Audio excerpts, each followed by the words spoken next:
Oklahoma's new U.S. Senator Markwayne Mullin has barely settled in and is already introducing legislation that, if nothing else, sends a message about his priorities. Our Washington Bureau Chief Alex Cameron caught up with Senator Mullin this week. Well, this is the first week that the Senate's been in session this year. Senator Mullin is still in a temporary office, but he's making a full-throated statement about taking what he says is the politics out of energy policy.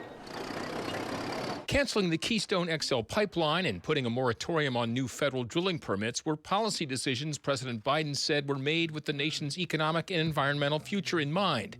Markwayne Mullin says they were purely political. If this administration is going to play politics with energy, which is what they've done from day one, then we're going to take it out of their hands. That's what Senator Mullin would like to do anyway, with the help of 3 bills. One would give states the authority to regulate fracking, not just on land currently under their jurisdiction, authority they already have, but also on federal land. We shouldn't be asking permission from Washington, D.C., so for fracking permitting, we want to make sure it's in the state's hands. A second bill would streamline cross-border permitting, for example, for international pipelines, while a third bill would empower states to control not just fracking on federal land, but the development and production of all forms of energy on federal land. And that land belongs to the state. It doesn't necessarily belong to the federal government. I get it, they might have taken it as a park, but it's our backyard. We live there. In the Democratic-controlled Senate, Mullin's bills aren't likely to see the light of day, but he says they should because they would make the nation energy independent. Let's get it back to the Trump policies,